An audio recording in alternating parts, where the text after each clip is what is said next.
أشهد أن لا إله إلا الله وحده لا شريك له وأشهد أن محمدا عبده ورسوله أما بعد فأعوذ بالله من الشيطان الرجيم بسم الله الرحمن الرحيم الحمد لله رب العالمين الرحمن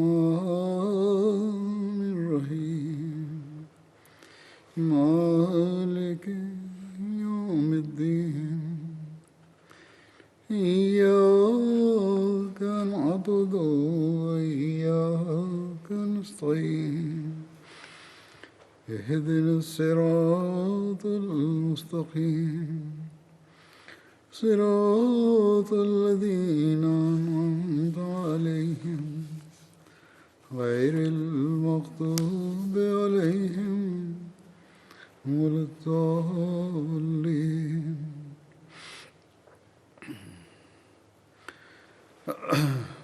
گزشتہ خطبات سے حضرت سعد بن معاذ کا ذکر چل رہا تھا. ایک واقعہ جنگ بدر میں عہد وفا کے اظہار کا، جس کا گزشتہ خطبے میں بھی ذکر ہوا تھا، اسے حضرت مسلم موعود رضی اللہ عنہ نے بھی بیان فرمایا اپنے انداز میں.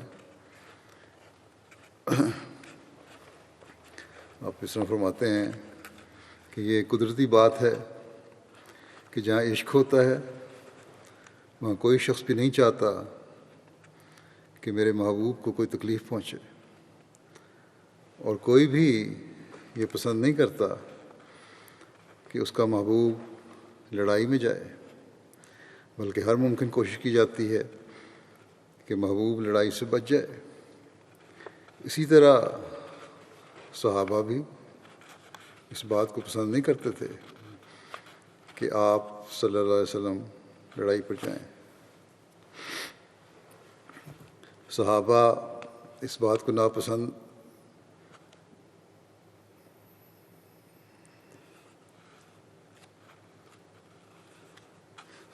صحابہ اس بات کو ناپسند نہیں کرتے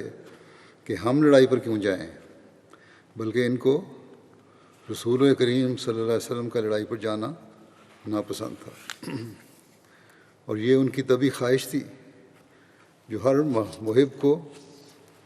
اپنے محبوب کے ساتھ ہوتی ہے. اس کے علاوہ ہم دیکھتے ہیں کہ تاریخ سے اس بات کا کافی ثبوت ملتا ہے.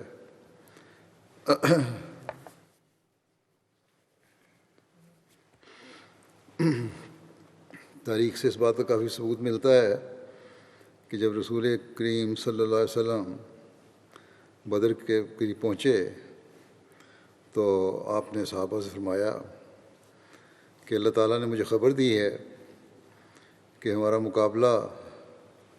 قافلے سے نہیں بلکہ فوج سے ہوگا. پھر آپ نے ان سے مشورہ لیا اور فرمایا کہ بتاؤ تمہاری کیا صلاح ہے. جب اکابر صحابہ نے آپ کی یہ بات سنی تو انہوں نے باری باری اٹھ کر نہایت جان نثارانہ تقریریں کی اور عرض کیا ہم ہر خدمت کے لیے حاضر ہیں. ایک اٹھتا اور تقریر کر کے بیٹھ جاتا، پھر دوسرا اٹھتا اور مشورہ دے کر بیٹھ جاتا. غرض جتنے بھی اٹھے انہوں نے یہی کہا کہ اگر ہمارا خدا ہمیں حکم دیتا ہے تو ہم ضرور لڑیں گے.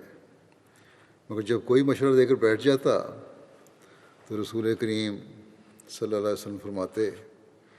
مجھے مشورہ دو. اور اس کی وجہ یہ تھی کہ ابھی تک جتنے صحابہ نے اٹھ کر تقریریں کی تھیں اور مشورے دیے تھے وہ سب مہاجرین میں سے تھے. اور جب آپ نے بار بار یہی فرمایا کہ مجھے مشورہ دیا جائے تو سعد بن معاذ رئیس اوس نے آپ کا منشا سمجھا اور انصار کی طرف سے کھڑے ہو کر عرض کیا کہ یا رسول اللہ، آپ کی خدمت میں مشورہ تو عرض کیا جا رہا ہے، مگر آپ پھر بھی یہی فرماتے ہیں کہ مجھے مشورہ دو۔ اس سے معلوم ہوتا ہے کہ آپ انصار کی رائے پوچھنا چاہتے ہیں۔ اس وقت تک اگر ہم خاموش تھے تو صرف اس لیے کہ اگر ہم لڑنے کی تائید کریں گے تو شاید مہاجرین یہ سمجھیں کہ یہ لوگ ہماری قوم اور ہمارے بھائیوں سے لڑنا اور ان کو قتل کرنا چاہتے ہیں۔ پھر انہوں نے کہا یا رسول اللہ، شاید آپ کا بیعت عقبہ کے اس معاہدے کے متعلق کچھ خیال ہے جس میں ہماری طرف سے یہ شرط پیش کی گئی تھی کہ اگر دشمن مدینے پر حملہ کرے گا تو ہم اس کا دفاع کریں گے، لیکن اگر مدینے سے باہر جا کر لڑنا پڑا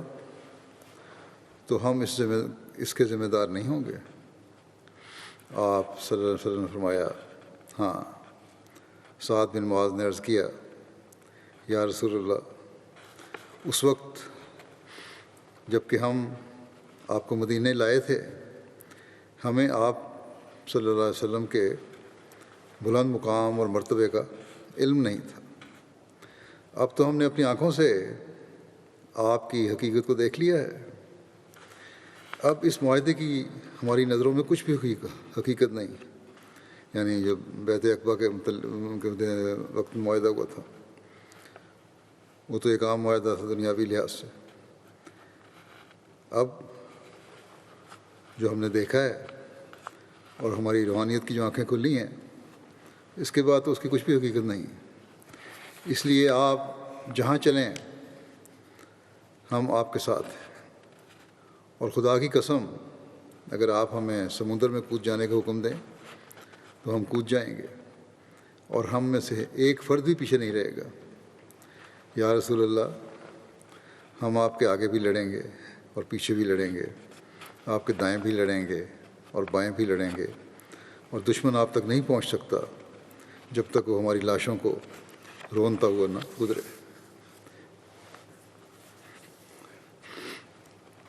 حضرت مسلم موعود رضی اللہ عنہ سورہ رات کی آیت 12 جس میں جو شروع ہوتی ہے اس طرح کہ لہو موقبات من بین یدیہ ومن خلفہ، لہو موقبات من بین یدیہ ومن خلفہ، یعنی اس کے لیے اس کے آگے اور پیچھے چلنے والے محافظ مقرر ہیں۔ اس کی تفسیر فرماتے ہیں کہ رسول کریم صلی اللہ علیہ وسلم کا تمام زمانہ نبوت اس حفاظت کا ثبوت ہے جو اللہ تعالیٰ نے وعدہ فرمایا تھا۔ آگے اور پیچھے ہم نے محافظ مقرر کیے ہوئے ہیں۔ چنانچہ مکہ معظمہ میں آپ صلی اللہ علیہ وسلم کی حفاظت فرشتے ہی کرتے تھے، ورنہ اس قدر دشمنوں میں گھرے ہوئے رہ کر آپ کی جان کس طرح محفوظ رہ سکتی تھی۔ ہاں، مدینہ تشریف لانے پر دونوں قسم کی حفاظت آپ کو حاصل ہوئی، آسمانی فرشتوں کی بھی اور زمینی فرشتوں یعنی صحابہ کی بھی۔ بدر کی جنگ اس ظاہری اور باطنی حفاظت کی ایک نہایت عمدہ مثال ہے۔ حضور جب مدینہ تشریف لے گئے تھے تو آپ صلی اللہ علیہ وسلم نے اہل مدینہ سے معاہدہ کیا تھا کہ اگر آپ مدینہ سے باہر جا کر لڑیں گے تو مدینہ والے آپ کا ساتھ دینے پر مجبور نہ ہوں گے۔ بدر کی لڑائی میں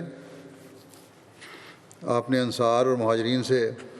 لڑنے کے بارے میں مشورہ فرمایا۔ مہاجرین بار بار آگے بڑھ کر مقابلہ کرنے پر زور دیتے تھے، لیکن حضور ان کی بات سن کو پھر فرما دیتے تھے کہ اے لوگوں مشورہ دو۔ جس پر ایک انصاری سعد بن معاذ نے کہا کیا حضور کی مراد ہم سے ہیں؟ ہم سے ہے؟ حضور نے فرمایا ہاں۔ اس نے کہا کہ میں کہا کہ بے شک ہم نے حضور سے معاہدہ کیا تھا کہ اگر باہر جا کر لڑنے کا موقع ہوگا تو ہم حضور کا ساتھ دینے پر مجبور نہ ہوں گے، لیکن وہ وقت اور تھا جب کہ ہم نے دیکھ لیا کہ آپ صلی اللہ علیہ وسلم خدا کے رسول برحق ہیں، تو اب اس مشورے کی کیا ضرورت ہے؟ اگر حضور ہمیں حکم دیں تو ہم اپنے گھوڑے سمندر میں ڈال دیں گے۔ ہم اصحاب موسیٰ کی طرح یہ نہیں کہیں گے کہ تو اور تیرا رب جا کر لڑو، ہم یہاں بیٹھے ہیں، بلکہ ہم حضور کے دائیں بائیں آگے اور پیچھے لڑیں گے، اور دشمن آپ تک ہرگز نہ پہنچ سکے گا جب تک وہ ہماری لاشوں کو رونتا ہوا نہ گزرے۔ آپ فرماتے ہیں کہ یہ مخلصین بھی میرے نزدیک ان موقبات میں ایسے تھے، یعنی ان محافظوں میں سے تھے جو خدا تعالیٰ نے حضور کی حفاظت کے لیے مقرر فرما دیے تھے۔ ایک صحابی کہتے ہیں کہ میں حضرت صلی اللہ علیہ وسلم کی معیت میں 13 جنگوں میں شریک ہوا، مگر میرے دل میں بارہا یہ خواہش پیدا ہوئی ہے کہ میں بجائے ان لڑائیوں میں حصہ لینے کے اس فکرے کا کہنے والا ہوتا جو سعد بن معاذ کے منہ سے نکلا تھا، یعنی کہ ہم اپنے عہد وفا کا فکرہ۔ جنگ بدر کے موقع پر حضرت سعد بن معاذ کے اخلاص کا ذکر کرتے ہوئے سیرت خاتم النبیین میں حضرت بشیر احمد صاحب نے تعریف فرمایا ہے کہ جس جگہ اسلامی لشکر نے ڈیرا ڈالا تھا وہ کوئی ایسی جگہ نہ تھی، اچھی جگہ نہ تھی جنگی لحاظ سے۔ اس پر حباب بن منذر نے آپ سے دریافت کیا کہ آیا خدائی الہام کے ماتحت آپ نے یہ جگہ پسند کی ہے یا محض فوجی تدبیر کے طور پر اسے اختیار کیا ہے؟ حضرت صلی اللہ علیہ وسلم نے فرمایا اس بارے میں کوئی خدائی حکم نہیں ہے، تم کوئی مشورہ دینا چاہتے ہو تو بتاؤ۔ حباب نے عرض کیا تو پھر میرے خیال میں جگہ اچھی نہیں ہے جنگی لحاظ سے، بہتر ہوگا کہ آگے بڑھ کر قریش سے جو قریب ترین چشمہ ہے اس پر قبضہ کر لیا جائے۔ میں اس چشمے کو جانتا ہوں، اس کا پانی اچھا ہے اور عموماً ہوتا بھی کافی ہے۔ حضرت صلی اللہ علیہ وسلم نے اس تجویز کو پسند فرمایا، اور چونکہ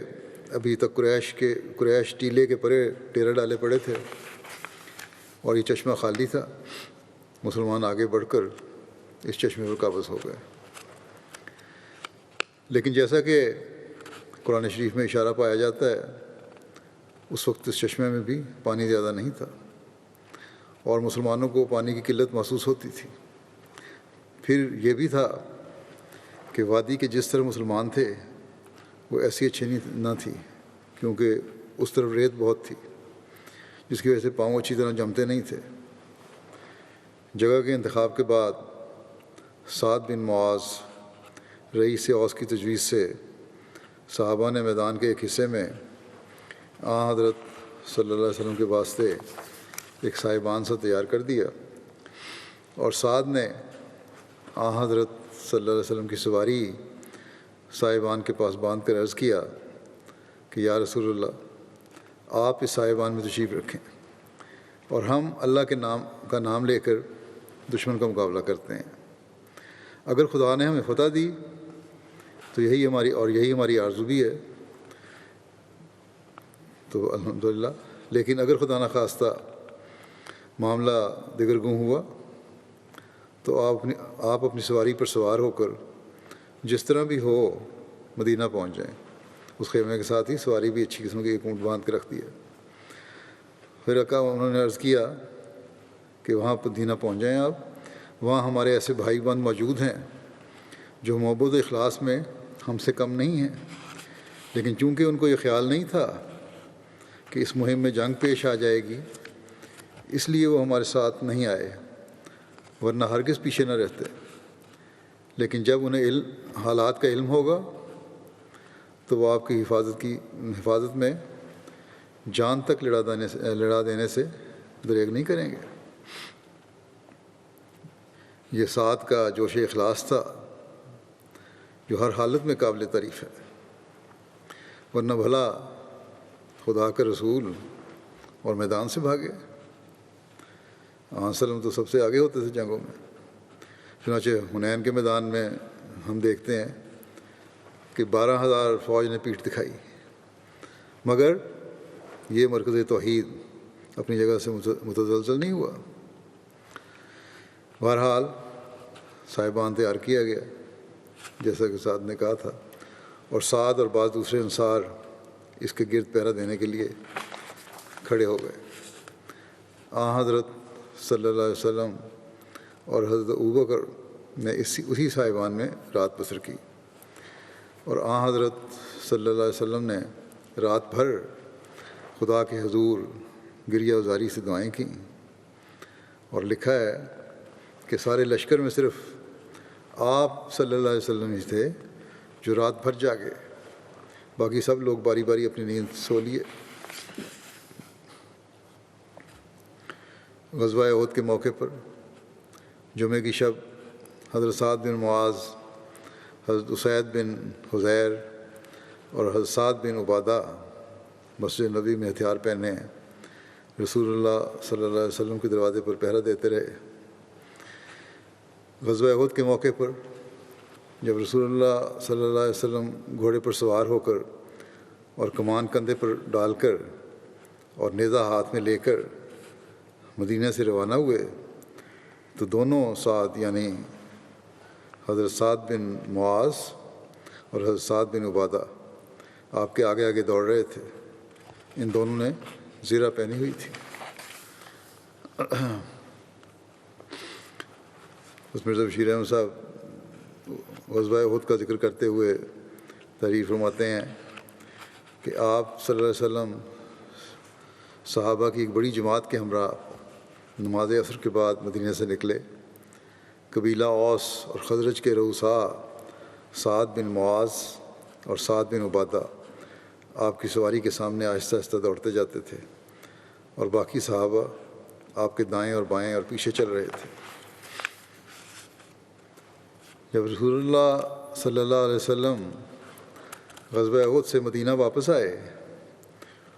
اور اپنے گھوڑے سے اترے تو آپ حضرت سعد بن معاذ اور حضرت سعد بن عبادہ کا سہارا لیتے ہوئے اپنے گھر میں داخل ہوئے۔ حضرت سعد بن معاذ کی والدہ کو حضرت صلی اللہ علیہ وسلم سے کس قدر محبت تھی، اس کا ذکر کرتے ہوئے حضرت مسلم موعود رضی اللہ عنہ فرماتے ہیں کہ جنگ احد سے واپسی پر رسول کریم صلی اللہ علیہ وسلم کی سواری کی باغ حضرت سعد بن معاذ پکڑے ہوئے فخر سے چل رہے تھے۔ جنگ میں آپ کو بھائی بھی مارا گیا تھا۔ مدینہ کے قریب پہنچ کر حضرت سعد نے اپنی ماں کو آتے ہوئے دیکھا اور کہا یا رسول اللہ میری ماں آ رہی ہے۔ حضرت سعد رضی اللہ عنہ کی والدہ کی عمر اس وقت کوئی 80-82 سال کی تھی، آنکھوں کا نور جا چکا تھا، بہت کمزور نظر تھی، دھوپ چھاؤں مشکل سے نظر آتی تھی۔ رسول کریم صلی اللہ علیہ وسلم کی شہادت کی خبر سن کر یہ مشہور ہو گیا تھا مدینہ میں کہ آن وسلم کو شہید کر دیا گیا ہے، تو یہ خبر سن کر بڑھیا بھی لڑکھڑاتی ہوئی مدینہ سے باہر نکلی جا رہی تھی۔ حضرت سعد نے کہا یا رسول اللہ میری ماں آ رہی ہے، تو رسول کریم صلی اللہ علیہ وسلم نے فرمایا میری سواری کو ٹھہرا لو۔ قریب پہنچا، ہماری ماں آ رہی ہے، وہاں اس کے قریب کھڑا کر دو میری سواری۔ جب آپ اس بوڑھی عورت کے قریب آئے تو اس نے اپنے بیٹوں کے متعلق کوئی خبر نہیں پوچھا تو یہ پوچھا کہ رسول کریم صلی اللہ علیہ وسلم کہاں ہیں؟ حضرت سعد نے جواب دیا آپ کے سامنے ہیں۔ اس بوڑھی عورت نے اوپر نظر اٹھائی اور اس کی کمزور نگاہیں رسول کریم صلی اللہ علیہ وسلم کے چہرے پر پھیل کر رہ گئیں۔ رسول کریم صلی اللہ علیہ وسلم نے فرمایا، بی بی مجھے افسوس ہے تمہارا جوان بیٹا اس جنگ میں شہید ہو گیا۔ بڑھاپے میں کوئی شخص ایسی خبر سنتا ہے تو اس کے آسان خطا ہو جاتے ہیں، لیکن اس بڑھیا نے کیسا محبت بھرا جواب دیا کہ یا رسول اللہ آپ کیسی باتیں کر رہے ہیں، مجھے تو آپ کی خیریت کا فکر تھی۔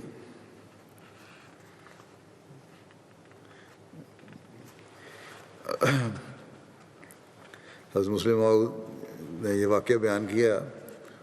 اس کے بعد آپ نے عورتوں کو مخاطب ہو کر فرمایا، یہ احمدی خواتین کو فریضہ تبلیغ پر توجہ دلاتے ہوئے کہ یہی وہ عورتیں تھیں جو اسلام کی اشاعت اور تبلیغ میں مردوں کے دوش بدوش چلتی تھیں، اور یہی وہ عورتیں تھیں جن کی قربانیوں پر اسلامی دنیا فخر کرتی ہے۔ تمہارا بھی دعویٰ ہے، آج کل جو حضرت مسیح علیہ السلام کو ماننے والی عورتیں ہیں، تمہارا بھی یہ دعویٰ ہے کہ تم حضرت مسیح علیہ السلام پر ایمان لائی ہو، اور حضرت مسیح موعود علیہ السلام رسول کریم صلی اللہ علیہ وسلم کے بروز ہیں، گویا دوسرے لفظوں میں تم صحابیات کی بروز ہو۔ لیکن تم صحیح طور پر بتاؤ کہ کیا تمہارے اندر دین کا وہی جذبہ موزن ہے جو صحابیات میں تھا؟ کیا تمہارے اندر وہی نور موجود ہے جو صحابیات میں تھا؟ کیا تمہاری اولادیں ویسی ہی نیک ہیں جیسی صحابیات کی تھیں؟ اگر تم غور کرو گی تو تم اپنے آپ کو صحابیات سے بہت پیچھے پاؤ گی۔ صحابیات نے تو جو قربانیاں کیں، آج تک دنیا کے پردے پر اس کی مثال نہیں ملتی۔ ان کی قربانیاں جو انہوں نے اپنی جان پر کھیل کر کیں، اللہ تعالیٰ کو ایسی پیاری لگیں کہ اللہ تعالیٰ نے بہت جلد ان کو کامیابی عطا کی، اور دوسری قومیں جس کام کو صدیوں میں نہ کر سکیں، ان کو صحابہ اور صحابیات نے چند سالوں کے اندر کر کے دکھا دیا۔ یہاں کیونکہ مخاطب آپ احمدی خواتین سے تھے، اس لیے ان کا ذکر ہے، ورنہ بے شمار جگہ پر ہمیشہ خلفاء یہ کہتے آئے ہیں، میں بھی بے شمار دفعہ کہہ چکا ہوں کہ ہمارے مردوں کو بھی وہی نمونے دکھانے پڑیں گے، تبھی ہم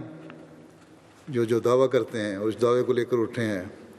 کہ دنیا میں اسلام کا پیغام پھیلانا ہے اور دنیا کو اسلام کے جھنڈے تلے لے کے آنا ہے، اس پر عمل کر سکتے ہیں جب ہماری قربانیاں اور ہمارے عمل اس کے مطابق ہوں گے جس کے نمونے صحابہ نے ہمارے سامنے قائم فرمائے۔ حضرت مسلم موعود رضی اللہ عنہ فرماتے ہیں، عیسائی دنیا مریم مگدلینی اور اس کی ساتھی عورتوں کی اس بہادری پر خوش ہے کہ وہ مسیح کی قبر پر صبح کے وقت دشمنوں سے چھپ کر پہنچی تھی۔ میں ان سے کہتا ہوں کہ آؤ اور ذرا میرے محبوب کے مخلصوں اور فدائیوں کو دیکھو کہ کن حالتوں میں انہوں نے اس کا ساتھ دیا اور کن حالتوں میں انہوں نے توحید کے جھنڈے کو بلند کیا۔ اس قسم کی فدائیت کی ایک اور مثال بھی تاریخوں میں ملتی ہے، جب رسول کریم صلی اللہ علیہ وسلم شہداء کو دفن کر کے مدینہ واپس آ گئے، پھر دوبارہ وہی ایک اور موقع پر یہی مثال دے رہے ہیں حضرت سعد بن معاذ کی والدہ کی، شہداء کو دفن کر کے جب مدینہ واپس گئے تو پھر عورتیں اور بچے شہر سے باہر استقبال کے لیے نکل آئے۔ رسول کریم صلی اللہ علیہ وسلم کی اونٹنی کی باغ سعد بن معاذ مدینہ کے رئیس نے پکڑی ہوئی تھی اور فخر سے آگے آگے دوڑے جاتے تھے، شاید دنیا کو یہ کہہ رہے تھے کہ دیکھا، ہم محمد رسول اللہ صلی اللہ علیہ وسلم کو خیریت سے اپنے گھر واپس لے آئے۔ شہر کے پاس انہیں اپنی بڑھیا ماں جس کی نظر کمزور ہو چکی تھی آتی ہی ملی۔ احد میں اس کا ایک بیٹا عمرو بن معاذ بھی مارا گیا تھا۔ اسے دیکھ کر سعد بن معاذ نے کہا، یا رسول اللہ امی، کہ اے اللہ کے رسول میری ماں آ رہی ہے۔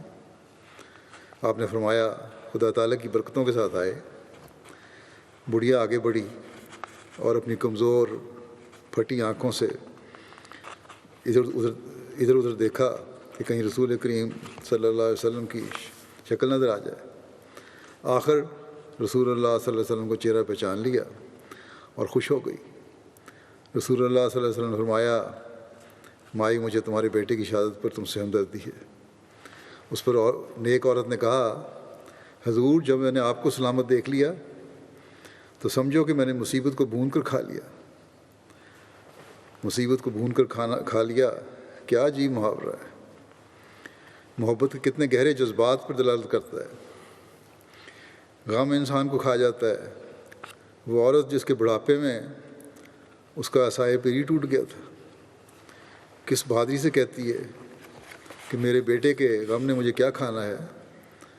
جب محمد رسول اللہ صلی اللہ علیہ وسلم زندہ ہیں تو میں اس غم کو کھا جاؤں گی۔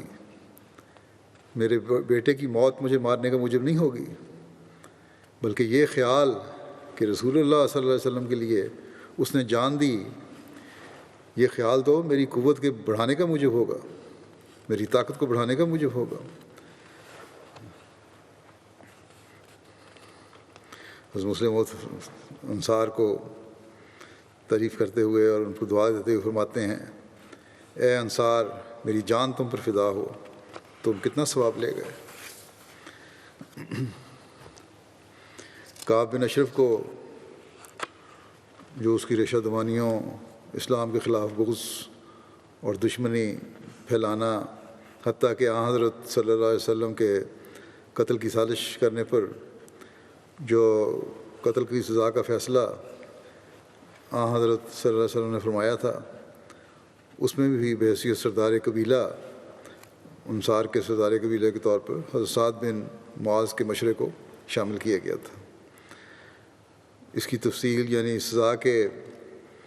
عمل درآمد ہونے اور کعب بن اشرف کو قتل کی یہ تفصیل جو ہے وہ پہلے کچھ عرصہ پہلے 2 صحابہ کے ذکر میں بیان کر چکا ہوں، تاہم اس کا کچھ حصہ یہاں بھی بیان کرتا ہوں جو اس کا تعلق حضرت سعد بن معاذ سے ہے، اور یہ جو میں بیان کروں گا اس میں بھی کچھ اخذ کیا ہے اور کچھ اقتباس میں نے خصیص خاتم النبیین سے ہی لیا ہے۔ جب آن حضرت صلی اللہ علیہ وسلم مدینہ میں ہجرت کر کے تشریف لائے تو کعب بن اشرف نے دوسرے یہودیوں کے ساتھ مل کر اس معاہدہ میں شرکت کی جو آن حضرت صلی اللہ علیہ وسلم اور یہود کے درمیان باہمی دوستی اور امن و امان اور مشترکہ دفاع کے متعلق تحریر کیا گیا تھا، مگر اندر ہی اندر کعب کے دل میں بغض و عداوت کی آگ سلگنے لگ گئی اور اس نے خفیہ چالوں اور مخفی ساز باز سے اسلام اور بانی اسلام کی مخالفت شروع کر دی۔ چنانچہ لکھا ہے کہ کعب ہر سال یہودی علماء و مشائخ کو بہت سی خیرات دیا کرتا تھا۔ اس نے ایک دن ان مشائخ سے ان کی مذہبی کتابوں کی روح سے آپ صلی اللہ علیہ وسلم کے متعلق سوال کیا کہ تمہارا کیا خیال ہے، یہ سچا ہے کہ نہیں؟ انہوں نے کہا کہ بظاہر تو یہ وہی نبی معلوم ہوتا ہے جس کا ہمیں وعدہ دیا گیا تھا، ہماری تعلیم میں علم ذکر ہے۔ کعب تو بڑا سخت مخالف تھا آن صلی اللہ علیہ وسلم کا اور اسلام کا۔ اس جواب پر وہ بہت بگڑ گیا اور ان کو سخت سست کہہ کر برا بھلا کہہ کر وہاں سے رخصت کر دیا، اور جو خیرات انہیں دیا کرتا تھا وہ بھی نہ دی۔ جب خیرات بند ہو گئی، جو ان کا وظیفہ جاری تھا وہ بند ہو گیا، کچھ عرصہ بعد انہوں نے کعب کے پاس جا کر کہا کہ ہم نے دوبارہ غور کیا ہے، پیسے کو تو مولوی آج بھی نہیں چھوڑتا۔ یہی حال ان کا تھا۔ انہوں نے کہا جی ہم نے دوبارہ غور کیا ہے، دراصل محمد صلی اللہ علیہ وسلم وہ نبی نہیں ہے جس کا وعدہ دیا گیا تھا۔ اس پر اس نے خوش ہو کر ان کا وظیفہ دوبارہ جاری کر دیا، وہ جو خیرات دیتا تھا دے دی۔ بہرحال یہ تو معمولی بات تھی کہ یہودی علماء کو اپنے ساتھ ملا لیا، اور لیکن خطرناک بات جو تھی وہ یہ تھی کہ جنگ بدر کے بعد اس نے ایسا رویہ اختیار کیا جو سخت مفسدانہ اور فتنہ انگیز تھا، اور جس کے نتیجے میں مسلمانوں کے لیے نہایت خطرناک حالات پیدا ہو گئے تھے۔ جب بدر کے موقع پر مسلمانوں کو ایک غیر معمولی فتح نصیب ہوئی اور رؤسائے قریش اکثر مارے گئے، تو اس نے سمجھ لیا کہ آپ نے سمجھ لیا کہ اب یہ نیا دین یوں ہی مٹتا نظر نہیں آتا۔ پہلے تو ہمارا خیال تھا آپ بھی ختم ہو جائے گا، نہیں، اب نہیں، لگتا ہے کہ یہ پھیلے گا۔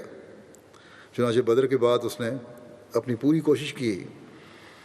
کہ اسلام کے مٹانے اور تباہ کرنے میں ہر طرح کوئی دقیقہ فرگزاشت نہ کیا جائے، کوئی دقیقہ نہ چھوڑا جائے، اور یہ تہیہ کر لیا کہ میں نے اسلام کو تباہ و برباد کرنا ہی کرنا۔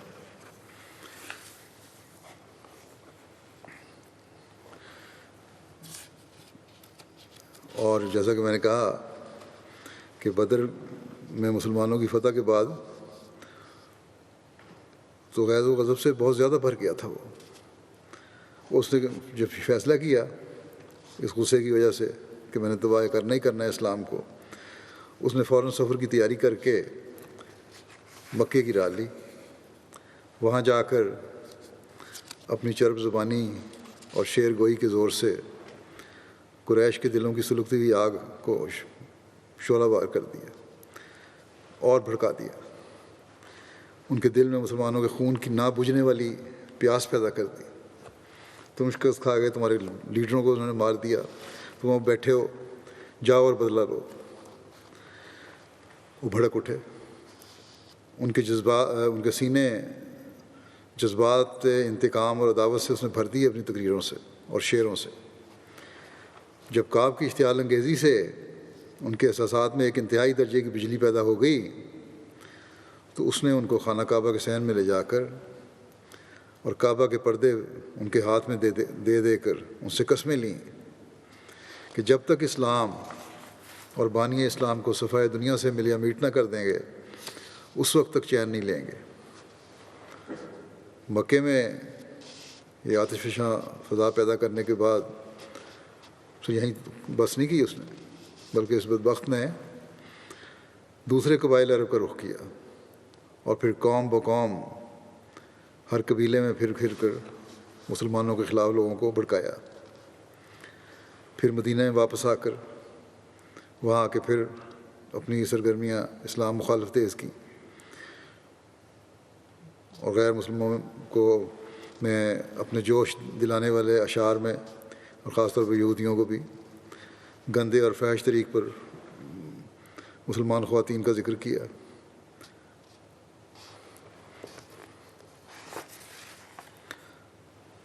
اور صرف یہاں تک نہیں کہ مخالفت کی آگ بھڑکائی، بلکہ آخر میں اس نے یہ بھی کوشش کی کہ بلکہ سازش کی کہ حضرت صلی اللہ علیہ وسلم کو قتل کیا جائے، اور آپ کو کسی دعوت کے بہانے سے اپنے مکان پہ اس نے بلایا اور چند نوجوان یہودیوں سے آپ کے قتل کروانے کا منصوبہ باندھا۔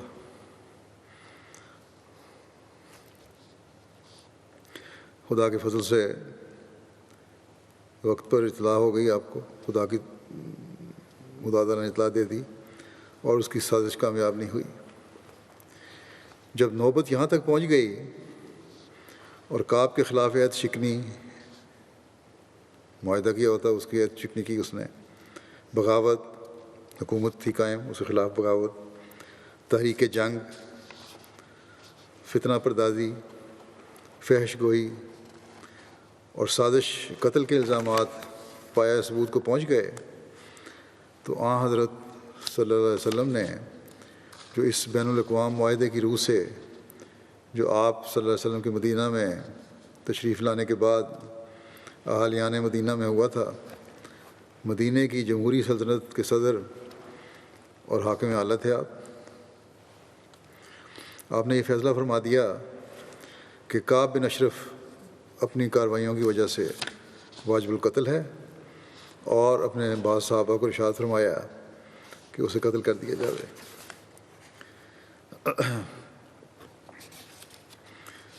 بعض حالات کے اور حکمت کے تقاضے کے تحت آپ نے یہ ہدایت فرمائی کہ کعب کو برملا طور پر قتل نہ کیا جائے، بلکہ چند لوگ خاموشی کے ساتھ کوئی مناسب موقع نکال کر اسے قتل کر دیں۔ اور یہ ڈیوٹی آپ نے قبیلہ اوس کے ایک مخلص صحابی محمد بن مسلمہ کے سپرد فرمائی، اور انہوں نے تاکید فرمائی کہ جو طریق بھی اختیار کرو، قبیلہ اوس کے رئیس جو ہیں سعد بن معاذ، ان سے ضرور مشورہ کریں۔ چنانچہ محمد بن مسلمہ نے سعد بن معاذ کے مشورے سے ابو نائلہ اور 2-3 اور صحابیوں کو اپنے ساتھ لے لیا اور کعب کے قتل کی سزا کو عملی جامہ پہنایا۔ اس کی جو بھی حکمت تھی یا طریق اختیار کیا گیا تھا قتل کا، اس کی تفصیل جیسا کہ میں نے کہا ہے، میں گزشتہ بعد میں ذکر میں بیان کر چکا ہوں بعض صحابہ کے۔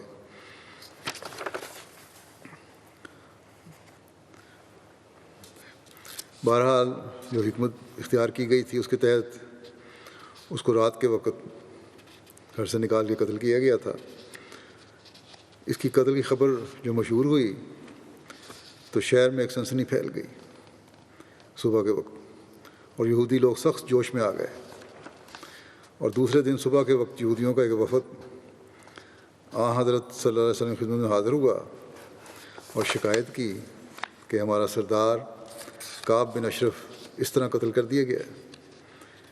حضرت صلی اللہ علیہ وسلم نے ان کی باتیں سن کر فرمایا، کیا تمہیں یہ معلوم نہیں کہ کعب کس کس جرم کا مرتکب ہوا ہے؟ قتل ہوا ہے، ہاں ٹھیک ہے، لیکن اس کے جرم تھے جس کی سزا اس کو ملی ہے۔ پھر آپ نے اجمالاً ان کو کعب کی عہد شکنی اور تحریک جنگ اور فتنہ انگیزی اور فحش گوئی اور سازش قتل وغیرہ کی کارروائیاں یاد کروائیں، جس پر یہ لوگ ڈر کے خاموش ہو گئے۔ پتہ تھا انہیں سب کو کہ یہ سب کچھ یہ کرتا رہا ہے۔ اس کے بعد حضرت صلی اللہ علیہ وسلم نے ان سے فرمایا کہ تمہیں چاہیے کہ کم از کم آئندہ کے لیے امن اور تعاون کے ساتھ رہو اور عداوت اور فتنہ و فساد کا بیچ نہ بو۔ چنانچہ یہود کی رضامندی کے ساتھ آئندہ کے لیے ایک نیا معاہدہ لکھا گیا، اور یہود نے مسلمانوں کے ساتھ امن و امان کے ساتھ رہنے اور فتنہ و فساد کے طریقوں سے بچنے کا از سر نو وعدہ کیا، اور یہ نیا معاہدہ لکھا گیا۔ تاریخ میں کسی جگہ بھی مذکور نہیں ہے کہ اس کے بعد یہودیوں نے کبھی کعب بن اشرف کے قتل کا ذکر کر کے مسلمانوں پر الزام قائم کیا ہو، کیونکہ ان کے دل محسوس کرتے تھے کہ کعب اپنی مستحق سزا کو پہنچا ہے۔ یہ سزا تھی جو اسے دی گئی اور دی گئی، نہ وسلم نے اس کا انکار کیا کہ ہم نے نہیں کیا، نہ ہمیں پتہ نہیں، بلکہ سارا کچھ گنوایا، اور ظاہر تھا یہ آپ کا فیصلہ تھا، آپ سربراہ حکومت تھے۔ اور اس میں 2 سردار جو تھے رئیس مدینہ کے، ان کی رائے بھی شامل تھی جو مسلمان تھے، سعد بن معاذ وغیرہ۔ یہودی قبیلہ بنو نذیر نے حضرت صلی اللہ علیہ وسلم کو ایک پتھر گرا کر دھوکے سے ہلاک کرنے کا منصوبہ بنایا۔ اللہ تعالیٰ نے بذریعہ وحی حضرت صلی اللہ علیہ وسلم کو اس کی خبر دی۔ حضرت صلی اللہ علیہ وسلم صحابہ کے ہمراہ اس قبیلے کی طرف گئے ہوئے تھے۔ آپ صلی اللہ علیہ وسلم فوراً واپس مدینہ تشریف لے آئے۔ بعد میں حضرت صلی اللہ علیہ وسلم نے اس قبیلے کے محاصرے کا حکم دیا۔ ربیع الاول 4 ہجری میں حضرت صلی اللہ علیہ وسلم کو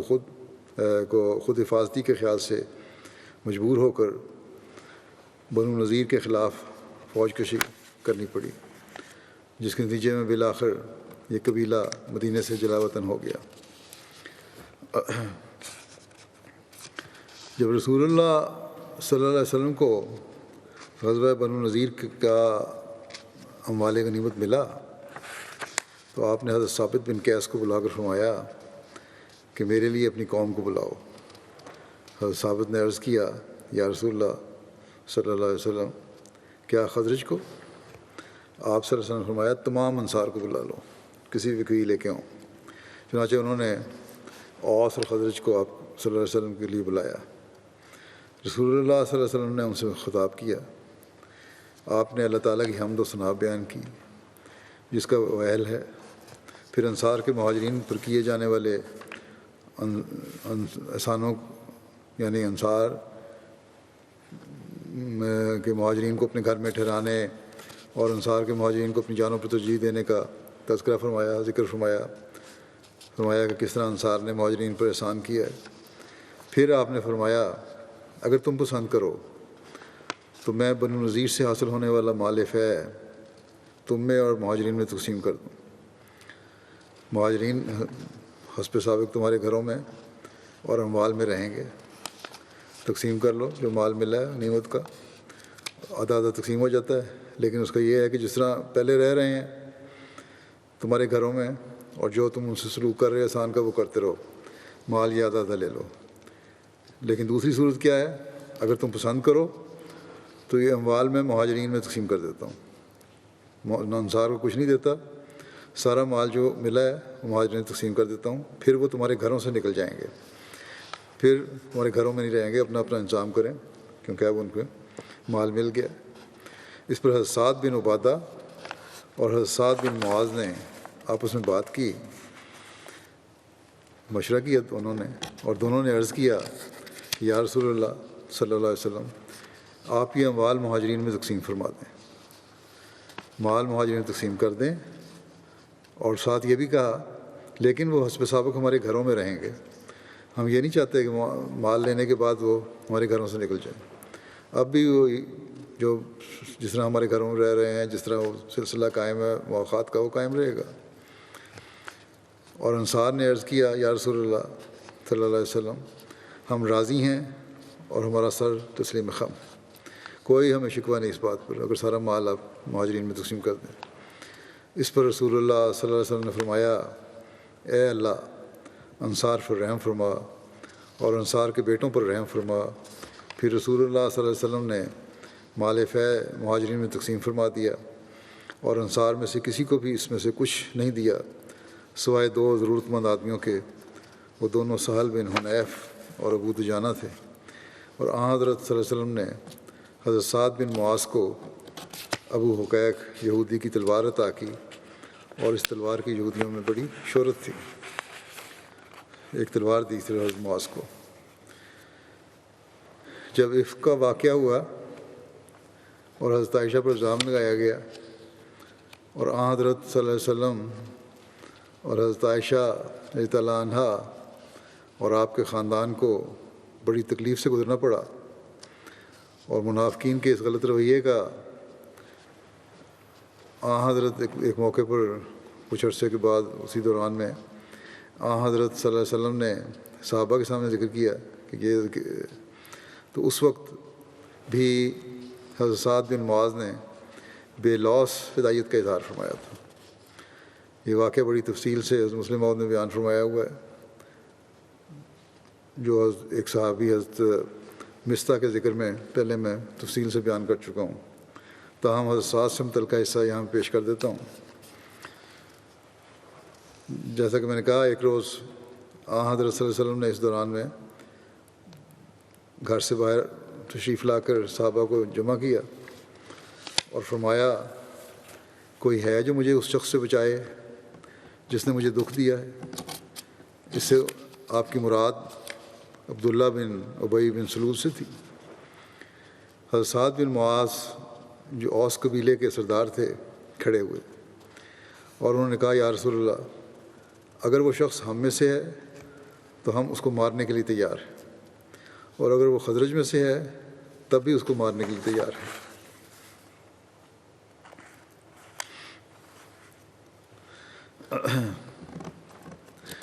غزوہ خندق کے دوران ابو سفیان نے بنو نذیر کے رئیس ہوئی کو بنو قریظہ کے رئیس کعب بن اسود کے پاس بھیجا کہ مسلمانوں سے کیے گئے معاہدے کو ختم کر دو۔ جب وہ نہ مانا تو سبز باغ دکھا کر اور مسلمانوں کی تباہی کا یقین دلا کر مسلمانوں سے کیے گئے معاہدے پر عمل نہ کرنے پر راضی کر لیا، بلکہ اس بات پر بھی راضی کر لیا کہ وہ کفار مکہ کے مددگار بن جائیں گے۔ اس واقعہ کا ذکر کرتے ہوئے سید خاتم النبیین میں مرزا بشیر احمد صاحب نے لکھا ہے کہ آن حضرت صلی اللہ علیہ وسلم کو بنو قریظہ کی اس خطرناک غداری کا علم ہوا تو آپ نے پہلے تو 2-3 دفعہ خفیہ زبیر بن عوام کو دریافت حالات کے لیے بھیجا، اور پھر باضابطہ طور پر قبیلہ اوس اور خزرج کے رئیس سعد بن معاذ اور سعد بن عبادہ اور بعض دوسرے باس اور صحابہ کو ایک وفد کے طور پر قریظہ کی طرف روانہ فرمایا، اور ان کو یہ تاکید فرمائی کہ اگر کوئی تشویشناک خبر ہوئی تو واپس آ کر اس کا برملا اظہار نہ کریں، بلکہ اشارہ کنایہ سے کام لیں تاکہ لوگوں میں تشویش پیدا نہ ہو۔ جب یہ لوگ بنو قریظہ کے مساکن میں پہنچے اور ان کے رئیس کعب بن اسد کے پاس گئے تو وہ بدبخت ان کو نہایت مغرورانہ انداز سے ملا، اور سعدین کی طرف یعنی سعد بن معاذ اور سعد بن عبادہ کی طرف سے معاہدہ کا ذکر ہونے پر وہ اور اس کے قبیلے کے لوگ بگڑ گئے اور بولے کہ جاؤ محمد صلی اللہ علیہ وسلم اور ہمارے درمیان کوئی معاہدہ نہیں ہوا، ہم نے کوئی معاہدہ نہیں کیا۔ یہ الفاظ سن کر صحابہ کا یہ عہد واپس اٹھ کے چلا آیا، اور سعد بن معاذ اور سعد بن عبادہ نے حضرت صلی اللہ علیہ وسلم کی خدمت میں حاضر ہو کر مناسب طریق پر حضرت صلی اللہ علیہ وسلم کو ان حالات کی اطلاع دی۔ بہرحال اس وقت تو ان کی یہ حرکت اس مسلمانوں کے لیے بڑا دھچکا تھی۔ ایک چاروں طرف سے مدینے کو گھیرا ہوا تھا کفار مکہ سے جنگ کی حالت کی وجہ سے اس قبیلے کے خلاف کوئی کارروائی بھی نہیں ہو سکتی تھی، لیکن جنگ کے اختتام پر جب شہر میں واپس آئے تو اللہ تعالیٰ نے آپ صلی اللہ علیہ وسلم کو کشفی رنگ میں بنو قریظہ کی غداری اور بغاوت کی سزا دینے کا بتایا۔ یہ حکم ہوا کہ جا کے ان کو سزا ملنی چاہیے۔ اس پر آپ صلی اللہ علیہ وسلم نے عام اعلان فرمایا کہ بنو قریظہ کے قلعوں کی طرف روانہ ہو جائیں اور نماز عصر وہیں پہنچ کر ادا ہو، اور آپ نے حضرت علی کو صحابہ کے ایک دستے کے ساتھ فوراً آگے روانہ کر دیا۔ اس جنگ کی تفصیل کچھ لمبی ہے، جس میں حضرت سعد بن معاذ کا بھی آخر پر فیصلہ کرنے میں کردار ہے، اس لیے انشاءاللہ تعالیٰ وقتی آئندہ انشاءاللہ یہ تفصیل بیان کروں گا۔